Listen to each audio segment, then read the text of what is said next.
Hello guys, this is your girl Bridget Ekpo and you're welcome to Obodo in Paris. This is my Paris Diaries. Today it's the new year, it's 2018, and I really want to focus on topics that will really help people to get to where they want to be in 2018. So I want to talk about how to get a visa, a traveling visa today.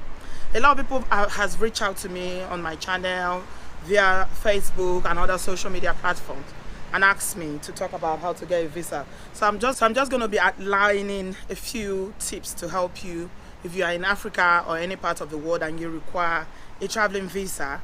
I'm going to be sharing with you a few tips on how you can be successful with your visa application today. The first thing you need to do is to fill your application form very well. Fill it properly. There are a lot of mistakes that people make with the application forms that make, the interviewers or people who are looking at those applications, they don't even call them for an interview, or they don't even process the application because just the information on the application form has already disqualified them. So if you don't know, if it's your first time of applying for a traveling visa, you've never completed a visa before, then you probably need to reach out to people who are good at it or people who've traveled before who know how to fill this form, because there are so many errors that you can make. For instance, the information that you put, you can go on and on, elaborating like you're writing an essay. Those are the kind of things that because the thing you need to understand is that, you see, the people that work in consulates in Africa, in everywhere, or other parts of the world, that the officers that work in this consulate, that work on these visas, they are trained, they are professionals, so they know. Just by the information that you present on your document, they already know about you. So if you are desperate, for instance, you really want to travel and maybe you don't have plans to return, even though it's a visit visa, you just want to remain there and find your level, something like that. If you don't present your application form in the right way and you keep going on and on about this, about that, you will sound desperate. And they will just see through you that this one is not going to come out. Because the first thing that they look out for is, they will usually give visa to people who they feel are just going for what they say they are going for, that they are not going to go there to stay. That's the first thing they always look out for. So for instance, if you can demonstrate that you're only going on a visit, or you're only going to study, or you're only going for whatever scholarship, or you're only going to see as a tourist, or you're only going to work if you have a traveling working visa or something like that, that you are going to return. Once you can demonstrate that you will return, then they don't have any problem giving you that visa. So the first thing is the application form. Too many errors on application form that will make them not progress to the next level. So make sure that your application form is filled correctly. Use simple and correct English. Try not to make any grammatical error. Try not, if your English is not sound enough, you cannot express yourself, find someone who can to fill the form for you. So that's the first point. Second one is documents that you present with your application form. Like I said, consulate officers are highly trained professionals. They are so trained, they have knowledge of so many things, and they have a bit of psychological knowledge about what people say or what people present to them. So if you're in a country like Nigeria, for instance, they're already suspicious of you. Whatever papers that you present, they're already suspicious that is it false, is it fake, So number one thing that you must not do is to present false documents. Don't fake your paper. Don't go and collect bank accounts from people. Maybe you have a job, you only earn maybe 100,000 a month, and then you go and bring a bank account that has 5 million naira.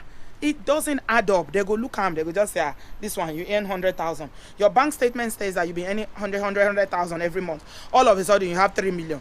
Because the way white people's mind works is that everything has to add up. They will say, okay, if you're earning 100,000, how did this money? They will look at it and want to trace how the money came. If you've been saving, how long have you been saving that you have up to 10 million naira in your account? So don't go and collect bank account from people who have bogus, people who have money in their account, and just boom, it will enter your account all of a sudden, and then there's big money in your account. They will disqualify you. If you don't have enough money and you cannot afford the trip, then get a sponsor. Get someone who's got money, who's got like a business that will say, okay, I'm sponsoring you. They will write a letter for you. Then they will give their bank account, their company bank account, or their personal bank account to show that they can afford to sponsor you on the trip. No go submit fake paper. If you carry bank statement when fake go, they'll disqualify you. If you carry employment letters or contracts that are fake or false, they will disqualify you. Do not forge any document. That is a no, no, no. In fact, if they catch you that you forge any document, they will ban you. For UK especially, I know that one, they will ban you for at least 10 years. So don't forge any document. Make sure any document that you are presenting to them is original and is authentic. And don't be afraid. People too, they fear you, they'll be nervous. Yeah, it's not a do or that. It should mean a visa. Have some confidence, in yourself. When you are going there, rehearse. If they call you for an interview, rehearse. Likely questions that will come on. Stay in front of the mirror and practice. That's how I do my presentation. If I have a presentation, I will rehearse. I'll stand in the mirror and rehearse. If I have an interview, I usually do that. Look at the mirror, look at yourself, look at your body language, look at what you are saying. Say it over and over again. As you say it, you'll be mastering it small. Before you know, you've done it, and it's very nice. So don't be desperate. Don't look nervous as you are there. You are shaking your leg like this, scratching your head like this, as if they don't give you, that's the end of life. It's not the end of life. So present yourself as somebody who is confident, even though you are not. But at least let them see that part of you that you are confident, and that you are not nervous, or that because if you are nervous, they will think you will not come back. So you must present that yourself as somebody that is confident and able to answer simple questions. If English is not your first language, obviously most of us from Africa, English is not our first language. If your English knowledge is not good and you're going to an English embassy like American embassy or British embassy, for instance, get somebody to interpret for you. It doesn't matter. You don't have to speak English. There are so many people in the UK. There are so many people who don't speak English. English is not their first language. They don't even care to learn. So it's not a crime. Don't be say, I don't speak English, how will I answer them? If you know you cannot understand what they are saying, get somebody to interpret, or tell them ahead of time if they call you for an interview that I don't understand English very well, my English. So be prepared. Research the process of the application for any country that you're going to. Know what the requirement is. Look at their websites. Read up on it. For instance, if you're coming to the UK, I understand now that you need to have about 500,000, the minimum of 500,000 in your account. It didn't used to be like that, in those days when we came. So if there's a requirement like that you need to have 500,000, like I said, make sure that you do not forge anything. Don't go and take money from somebody and put in your account. If you do, they will know, because you cannot go there and tell them this is what I'm earning a month. I have a job that gives me 150,000 or 200,000 a month, and are you not living? What about your bills? Are you not paying any bills? Are you just going to take all your salary and travel? That's to tell them that you're not going to come back. So make sure you have authentic document. Be prepared. Research. If you've got ties to the country that you are going to, make sure that you bring that to the table. Tell them the ties that you have, especially if you're going for the first time. Usually when people have gone for the first time, it's not always a problem. When you go and renew, they will just give you, because they know you've gone and come back. That first one, if you have what they call a virgin passport, is always the one that is difficult. So make sure that you are prepared. If they call you for an interview, for a visa application interview, make sure that you arrive early. Don't do Nigerian time or African time, that the interview is 1 o'clock, you are getting there at 1:10. They will not see you, because why people don't believe in that, that kind of a thing, that you need to do African time, or they will tell you to come somewhere, then you come in late. They will not see you. So make sure you come on time. Be there on time. If they give you an appointment for 1 o'clock, for instance, be there at 12:50. Sit down, be calm, relax. As you are waiting, compose yourself. Don't go because they are observing. Usually in the waiting area, they will be observing people. Just calm, be calm. And as you are calm, don't be, those nervous. It's a lot of anxiety if you've not traveled before. If you've not left your country before, it's always a lot of anxiety when you are going for that visa interview.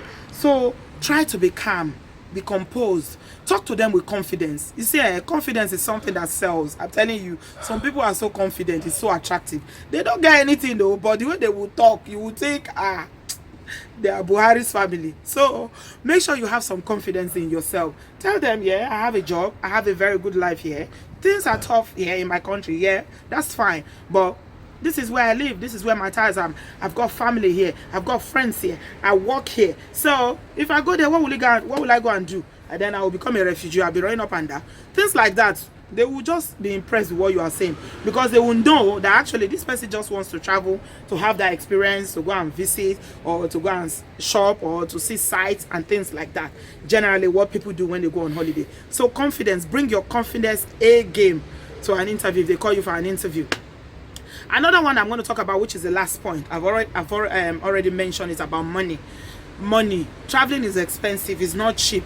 You know, it requires a lot of money to buy tickets, pay for travel, insurance, you know, where you are staying, accommodation. If you haven't got people who will take you in and all that. They want you to demonstrate how you are going to sustain yourself for the period that you are going for. For instance, if you are going to a country like America and you're staying with family or friends, and you tell them you're staying for 3 weeks, and you have only $200, it's not going to make any sense to them, because they'll be like, $200, that's not even enough for you to take cab from the airport to where you are staying. So you need to have enough money for the period that you are staying. Make sure you don't, not too much money like that, like millions or anything like that, but enough for the period that you are staying, just to demonstrate that you're going to be able to cater for yourself. Because if you don't have money in your account, or you can't demonstrate to them that you have enough money to keep yourself, then they will feel like, this one just wants to run away, is looking for an opportunity to run to the US and will not come back. So have enough money, not too much money. Don't go and carry an account that has 10 billion or 10 million, not billion, what am I saying? Don't go and carry an account that has 20 million to go to the embassy, and you are a civil servant. That one alone, they will know you are fraudulent, because they will say, what are you doing? Do you have a business? You don't have any registered business. You're a salary earner. This is your salary. How much do you earn? They will say, no. So be sincere as much as you can. Be sincere with your everything that you are saying. It's not only you that is speaking for yourself. Your documents are going to be speaking for you. Your body language will be speaking for you, as well as, you know, the finances that you have available to you. So make sure that you research about the country that you're going to. Learn about the processes. When you go for the interview, be confident and go get that visa. It's been your girl Bridget Ekpo. Thanks very much for watching. As usual, we're still here in Paris. I'm on the rooftop in our hotel. We're right here in the rooftop in our hotel room, and I just wanted to put this one out there before we go out. Please subscribe to my YouTube channel. Follow me on Instagram and Facebook. And I'll catch you again soon. Ta-da!